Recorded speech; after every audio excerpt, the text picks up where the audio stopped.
Hello listeners, आज मैं आप सबके लिए लेकर आई हूँ मुंशी प्रेमचंद की लिखी हुई कहानी जिहाद। तो आइए सुनते हैं ये कहानी। बहुत पुरानी बात है। हिंदुओं का एक काफिला अपने धर्म की रक्षा के लिए पश्चिमोत्तर के पर्वत प्रदेश से भागा चला आ रहा था। मुद्दतों से इस प्रांत में हिंदू और मुसलमान साथ साथ रहते चले आए थे। धार्मिक द्वेष का नाम न था। पठानों के जिरगे हमेशा लड़ते रहते थे। उनकी तलवारों पर कभी जंग न लगने पाता था। बात बात पर उनके दल संगठित हो जाते थे। शासन की कोई व्यवस्था न थी। हर एक जिरगे और कबीले की व्यवस्था अलग थी। आपस के झगड़ों को निपटाने का भी तलवार के सिवा कोई साधन न था। जान का बदला जान, खून का बदला खून, इस नियम में कोई अपवाद न था। यही उनका धर्म था, यही ईमान। मगर उस भीषण रक्तपात में भी हिंदू परिवार शांति से जीवन व्यतीत करते थे। पर 1 महीने से देश की हालत बदल गई थी। एक मुल्ला ने न जाने कहां से आकर अनपढ़ धर्मशून्य पठानों में धर्म का भाव जागृत कर दिया। उसकी वाणी में कोई ऐसी मोहिनी है कि बूढ़े जवान स्त्री पुरुष खींचे चले आते हैं। वह शेरों की तरह गरज के कहता है, खुदा ने तुम्हें इसलिए पैदा किया है कि दुनिया को इस्लाम की रोशनी से रोशन कर दो, दुनिया से कुफ्र का निशान मिटा दो। एक काफिर के दिल को इस्लाम के उजाले से रोशनी कर देने का सवाब सारी उम्र के रोजे, नमाज और ज़कात से कहीं ज़्यादा है। जन्नत की हूरें तुम्हारी भलाएं लेंगी और फरिश्ते तुम्हारे कदमों की खाक माथे पर मलेंगे। खुदा तुम्हारी पेशानी में पोसे देगा। उसी धार्मिक उत्तेजना ने कुफ्र और इस्लाम का भेद उत्पन्न कर दिया है। प्रत्येक पठान जन्नत के सुख भोगने के लिए अधीर हो उठा है। उन्हीं हिंदुओं पर जो सदियों से शांति के साथ रहते थे हमले होने लगे हैं। कहीं उनके मंदिर ढाए जाते हैं, कहीं उनके देवताओं को गालियां दी जाती हैं, कहीं उन्हें जबरदस्ती इस्लाम की शिक्षा दी जाती है। हिंदू संख्या में कम हैं, असंगठित हैं, बिखरे हुए हैं। इस नई परिस्थिति के लिए बिल्कुल तैयार नहीं। उनके हाथ पांव फूले हुए हैं। कितने ही तो अपनी जमा जथा छोड़कर भाग खड़े हुए हैं। कुछ इस आंधी के शांत हो जाने का अवसर देख रहे हैं। यह काफिला भी उन्हीं भागने वालों में था। दोपहर का समय था। आसमान से आग बरस रही थी। पहाड़ों से ज्वाला से निकल रही थी। वृक्ष का कहीं नाम न था। ये लोग राजपथ से हटे हुए पेचीदा अवघट रास्तों से चले आ रहे थे। पग पग पर पकड़ लिए जाने का खटका लगा हुआ था। यहाँ तक कि भूख, प्यास और ताप से विकल होकर अंत को लोग एक उभरी हुई शिला की छांव में विश्राम करने लगे। सहसा कुछ दूर पर एक कुआं नजर आया। वहीं डेरे डाल दिए। भय लगा हुआ था कि जिहादियों का कोई दल पीछे से ना आ रहा हो। 2 युवकों ने बंदूक भर के कंधे पर रखी और चारों तरफ गश्त करने लगे। बूढ़े कंबल बिछाकर कमर सीधी करने लगे। स्त्रियां बालकों को गोद से उठाकर माथे का पसीना पोंछने और बिखरे हुए केशों को संभालने लगी। सभी के चेहरे मुरझाए हुए थे। सभी चिंता और भय से त्रस्त हो रहे थे। यहाँ तक कि बच्चे जोर से न रोते थे। दोनों युवक में एक लंबा गठीला रूपवान है। उसकी आंखों से अभिमान की रेखाएं सी निकल रही हैं। मानो वह अपने सामने किसी की हकीकत नहीं समझता। मानो उसकी एक एक गत पर आकाश के देवता जयघोष कर रहे हैं। दूसरा कद का दुबला पतला रूपहीन सा आदमी है, जिसके चेहरे से दीनता झलक रही है। मानो उसके लिए संसार में कोई आशा नहीं। मानो वह दीपक की भांति रो रो कर जीवन व्यतीत करने के लिए ही बनाया गया हो। उसका नाम धर्मदास है और इसका खजाचंद। धर्मदास ने बंदूक को जमीन पर टिका कर एक चट्टान पर बैठते हुए कहा, तुमने अपने लिए क्या सोचा है? कोई 1 सवा लाख की संपत्ति रही होगी तुम्हारी? खजाचंद ने उदासीन भाव से उत्तर दिया, 1 सवा लाख तो नहीं, हाँ 50-60 हजार तो नगद ही थे। तो अब क्या करोगे? जो कुछ सिर पर आएगा झेलूंगा। रावलपिंडी में 2-4 संबंधी हैं, शायद कुछ मदद करें। तुमने क्या सोचा है? मुझे क्या गम, अपने दोनों हाथ अपने साथ हैं। वहाँ इन्हीं का सहारा था, आगे भी इन्हीं का सहारा है। आज और कुशल से बीत जाए, फिर कोई भय नहीं। मैं तो मना रहा हूँ कि एक आध शिकार मिल जाए, 1 दर्जन भी आ जाए तो भून कर रख दूंगा। इतने में चट्टानों के नीचे से एक युवती हाथ में लोटा डोर लिए निकली और सामने कुएं की ओर चली। प्रभात की सुनहरी मधुर अरुणिमा मूर्तिमान हो गई थी।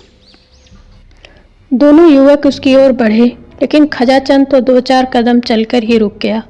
धर्मदास ने युवती के हाथ से लोटा डोर ले लिया और खजाचंद की ओर सगर्व नेत्रों से ताकता हुआ कुएं की ओर चला। खजाचंद ने फिर बंदूक संभाली और अपनी झेप मिटाने के लिए आकाश की ओर ताकने लगा।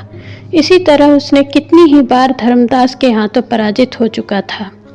शायद उसे इसका अभ्यास हो गया था। अब इसमें लेश मात्र भी संदेह न था कि श्यामा का प्रेम पात्र धर्मदास है। खजाचंद की सारी संपत्ति धर्मदास के रूप वैभव के आगे तुच्छ थी। परोक्ष ही नहीं, प्रत्यक्ष रूप से भी श्यामा कई बार खजाचंद को हताश कर चुकी थी, पर वह अभागा निराश होकर भी न जाने क्यों उस पर प्राण देता था। तीनों एक ही बस्ती में रहने वाले थे। श्यामा के माता पिता पहले ही मर चुके थे। उसकी बुआ ने उसका पालन पोषण किया था। अब भी वह बुआ के साथ ही रहती थी। उसकी अभिलाषा थी कि खजाचंद उसका दामाद हो, श्यामा सुख से रहे और उसे भी जीवन के अंतिम दिनों के लिए कुछ सहारा हो जाए। लेकिन श्यामा धर्मदास पर रिझी हुई थी। उसे क्या खबर थी कि जिस व्यक्ति को वह पैरों से ठुकरा रही है वही उसका एकमात्र अवलंब है। खजाचंद ही वृद्ध का मुनीम, खजांची, कारिंदा सब कुछ था, और यह जानते हुए भी कि श्यामा उसे जीवन में नहीं मिल सकती। उसके धन का यह उपयोग न होता तो शायद वह अब तक उसे लुटाकर फकीर हो जाता। धर्मदास पानी लेकर लौट ही रहा था कि उसे पश्चिम की ओर से कई आदमी घोड़ों पर सवार आते दिखाई दिए। जरा और समीप आने पर मालूम हुआ कि कुल 5 आदमी हैं। उनकी बंदूक की नलियां धूप में साफ चमक रही थी। धर्मदास पानी लिए हुए दौड़ा कि कहीं रास्ते में सवार उसे पकड़ न ले, लेकिन कंधे पर बंदूक और हाथ में लोटा डोर लिए हुए बहुत तेज न दौड़ सकता था। फासला 200 गज से कम न था। रास्ते में पत्थरों के ढेर टूटे फूटे पड़े हुए थे। भय होता था कि कहीं ठोकर न लग जाए, कहीं पैर न फिसल जाए। इधर सवार प्रतिक्षण समीप होते जाते थे। मुश्किल से 50 कदम हो गया होगा कि सवार उसके सिर पर आ पहुंचे और उसे घेर लिया। धर्मदास बड़ा साहसी था, पर मृत्यु को सामने खड़ी देखकर उसकी आंखों में अंधेरा छा गया। उसके हाथ से बंदूक छूटकर गिर पड़ी। 5 उसी गांव के महसूदी पठान थे। एक पठान ने कहा, उड़ा दो सिर मरदूत का, दगाबाज काफिर। दूसरा, नहीं नहीं ठहरो, अगर यह इस वक्त भी इस्लाम कबूल कर ले तो हम इसे माफ़ कर सकते हैं। क्यों धर्मदास, तुम्हें इस दगा की क्या सजा दी जाए? हमने तुम्हें रात भर का वक्त फैसला करने के लिए दिया था, मगर तुम इसी वक्त जहन्नम पहुंचा दिए जाओ। लेकिन हम तुम्हें फिर मौका देते हैं, यह आखिरी मौका है। अगर तुमने अब भी इस्लाम कबूल न किया तो तुम्हें दिन की रोशनी देखनी नसीब ना होगी। धर्मदास ने हिचकिचाते हुए कहा, जिस बात को अक्ल नहीं मानती उसे कैसे। पहले सवार ने आवेश में आकर कहा, मजहब का अक्ल से कोई वास्ता नहीं। तीसरा, कुफ्र है कुफ्र।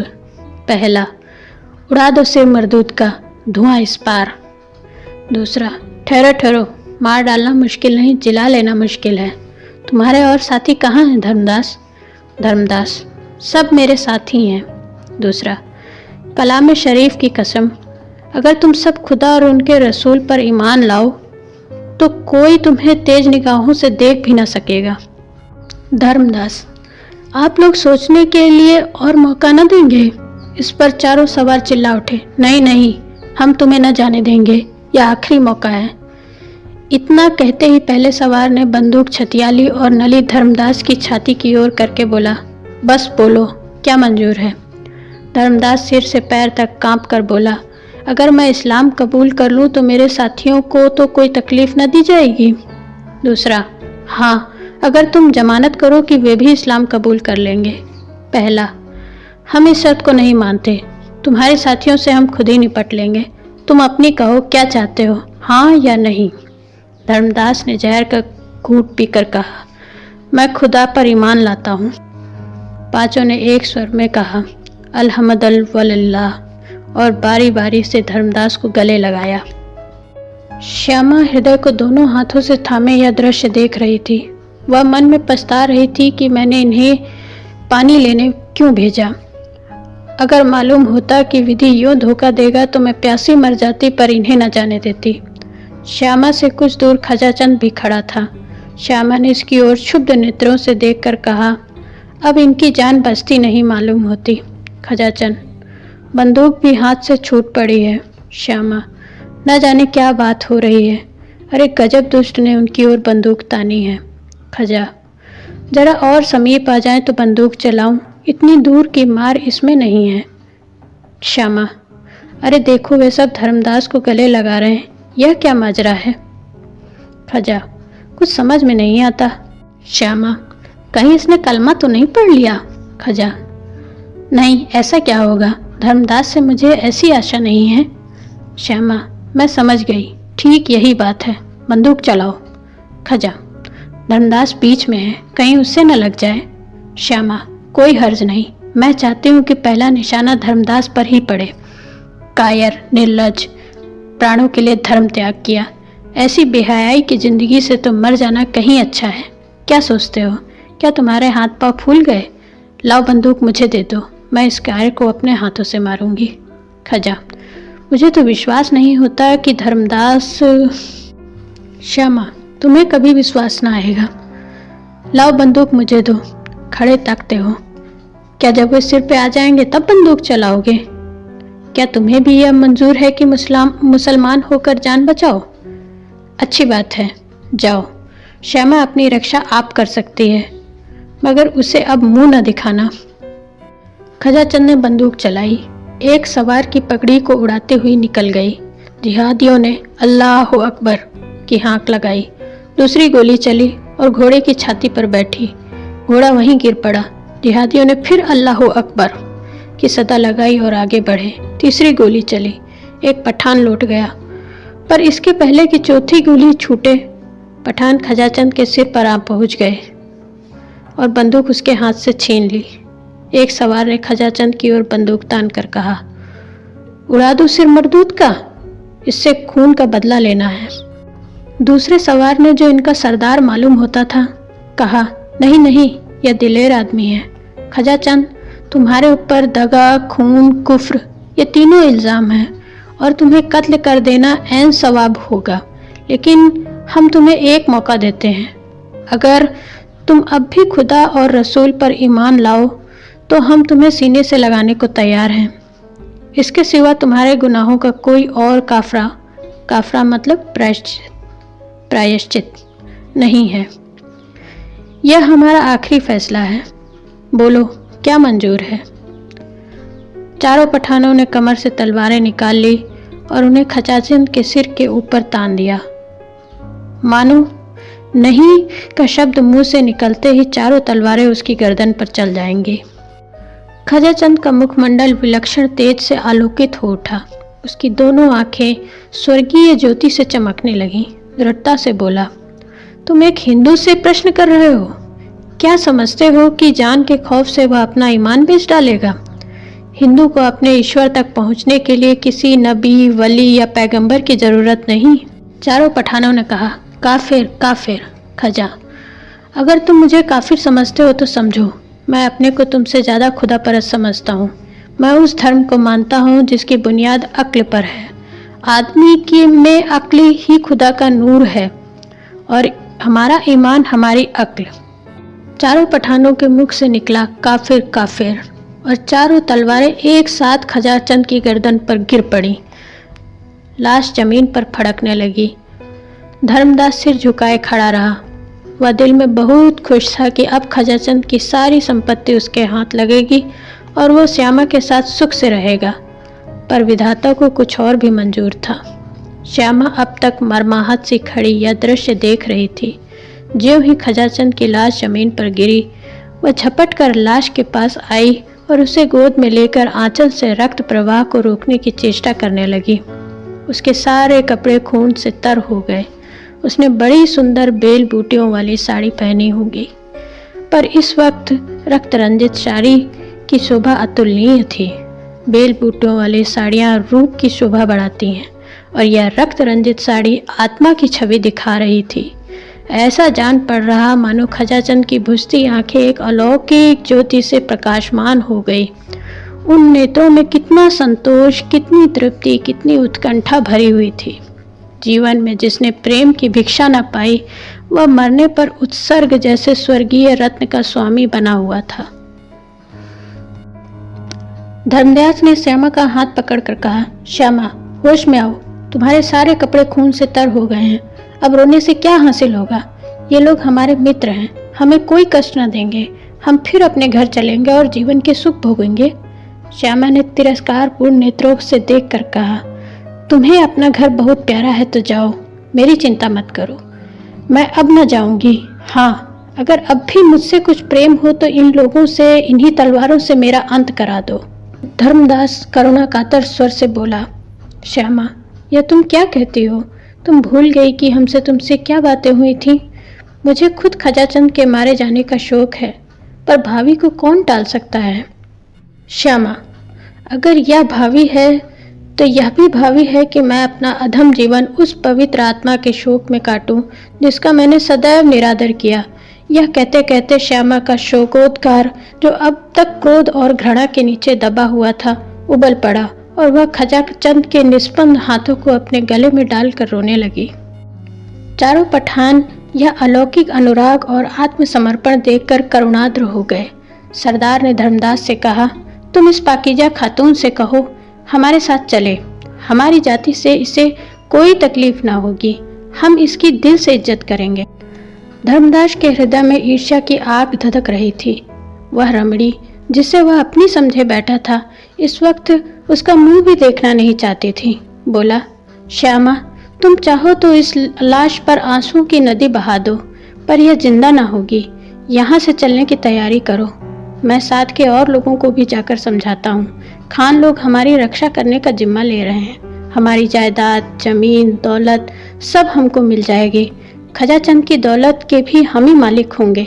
अब देर न करो, रोनों धीनों से अब कुछ हासिल नहीं। श्यामा ने धर्मदास को आग्नेय नेत्रों से देखकर कहा, और इस वापसी की कीमत क्या देनी होगी? वही जो तुमने दी है। धर्मदास यह व्यंग न समझ सका। बोला, मैंने तो कोई कीमत नहीं दी, मेरे पास था ही क्या? श्यामा, ऐसा न कहो। तुम्हारे पास वह खजाना था जो तुम्हें आज कई लाख वर्ष हुए ऋषियों ने प्रदान किया था, जिसकी रक्षा रघु और मनु, राम और कृष्ण, बुद्ध और शंकर, शिवाजी और गोविंद सिंह ने की थी। उस अमूल्य भंडार को आज तुमने तुच्छ प्राणों के लिए खो दिया। इन पांवों पर लौटना तुम्हें मुबारक हो। तुम शौक से जाओ। जिन तलवारों ने वीर खजाचंद के जीवन का अंत किया है, उन्होंने मेरे प्रेम का भी फैसला कर दिया। जीवन में इस वीर आत्मा का मैंने जो निरादर और अपमान किया, उसके साथ जो उदासीनता दिखाई, उसका अब मरने के बाद प्रायश्चित करूंगी। यह धर्म पर मरने वाला वीर था, धर्म को बेचने वाला कायर नहीं। अगर तुम में अब भी कुछ शर्म और हया है तो इसका क्रियाकर्म करने में मेरी मदद करो, और यदि तुम्हारे स्वामियों को यह भी पसंद ना हो तो रहने दो, मैं सब कर लूंगी। पठानों के हृदय दर्द से तड़प उठे। धर्मांधता का प्रकोप शांत हो गया। देखते देखते वहां लकड़ियों का ढेर लग गया। धर्मदास ग्लानि से सिर झुकाए बैठा था और चारों पठान लकड़ियां काट रहे थे। चिता तैयार हुई और जिन निर्दय हाथों ने खजाचंद की जान ली थी, उन्हीं ने उसके शव को चिता पर रखा। ज्वाला प्रचंड हुई। अग्निदेव अपने अग्निमुख से उस धर्मवीर का यश गा रहे थे। पठानों ने खजाचंद की सारी जंगम संपत्ति लाकर श्यामा को दे दी। श्यामा ने वहीं एक छोटा सा मकान बनवाया और वीर खजाचंद की उपासना में जीवन के दिन काटने लगी। उसकी वृद्धा बुआ तो उसके साथ रह गई और सब लोग पठान के साथ लौट गए, क्योंकि अब मुसलमान होने की शर्त न थी। खजाचंद के बलिदान ने धर्म के भूत को परास्त कर दिया, मगर धर्मदास को पठानों ने इस्लाम की दीक्षा लेने को मजबूर किया। एक दिन नियत किया गया मस्जिद में मुल्लाओं का मेला लगा और लोग धर्मदास को उसके घर से बुलाने आए तो उसका वहाँ पता न था। चारों तरफ तलाश हुई, कहीं निशान न मिला। साल गुजर गया, संध्या का समय था। श्यामा अपने झोपड़े के सामने बैठी भविष्य की मधुर कल्पनाओं में मग्न थी। अतीत उसके लिए दुख से भरा हुआ था, वर्तमान केवल एक निराशामय स्वप्न था। सारी अभिलाषाएं भविष्य पर अवलंबित थी, और भविष्य भी वह जिसका इस जीवन से कोई संबंध न था। आकाश पर लालिमा छाई हुई थी, सामने की पर्वतमाला स्वर्णमयी शांति के आवरणों से ढकी हुई थी। वृक्षों की कांपती हुई पत्तियों से सरसराहट की आवाज निकल रही थी, मानो कोई वियोगी आत्मा पत्तियों पर बैठी हुई सिसकियां भर रही हो। उसी वक्त एक भिखारी फटे हुए कपड़े पहने झोपड़ी के सामने खड़ा हो गया। कुत्ता जोर से भूख उठा। श्यामा ने चौंक कर देखा और चिल्ला उठी, धर्मदास। धर्मदास ने वहीं जमीन पर बैठते हुए कहा, हाँ श्यामा, मैं अभागा धर्मदास ही हूँ। साल भर से मारा मारा फिर रहा हूँ। मुझे खोज निकालने के लिए इनाम रख दिया गया है। सारा प्रांत मेरे पीछे पड़ा हुआ है। इस जीवन से अब ऊब उठा हूँ, पर मौत भी नहीं आती। धर्मदास एक क्षण के लिए चुप हो गया, फिर बोला, क्यों श्यामा, क्या अभी भी तुम्हारा हृदय मेरी तरफ से साफ नहीं हुआ? तुमने मेरा अपराध क्षमा नहीं किया? श्यामा ने उदासीन भाव से कहा, मैं तुम्हारा मतलब नहीं समझी। मैं अब भी हिंदू हूँ, मैंने इस्लाम नहीं कबूल किया है। जानती हूँ, यह जानकर भी तुम्हें मुझ पर दया नहीं आती। श्यामा ने कठोर नेत्रों से देखा और उत्तेजित होकर बोली, तुम्हें अपने मुँह से ऐसी बातें निकालते शर्म नहीं आती? मैं उस खजाचंद की ब्याता हूँ जिसने हिंदू जाति का मुख उज्जवल किया है। तुम समझते हो कि वो मर गया, या तुम्हारा भ्रम है? वह अमर है।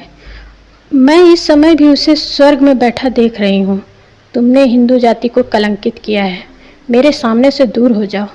धर्मदास ने कुछ जवाब न दिया, चुपके से उठा, एक लंबी सांस ली और एक तरफ चल दिया। प्रातःकाल श्यामा पानी भरने जा रही थी, तब उसने रास्ते में एक लाश पड़ी देखी। 2-4 गिद्ध उस पर मंडरा रहे थे। उसका हृदय धड़कने लगा। समीप जाकर देखा और पहचान गई, यह धर्मदास की लाश थी। तो दोस्तों, यह कहानी बस इतनी ही। आशा है आप सबको पसंद आई होगी। धन्यवाद।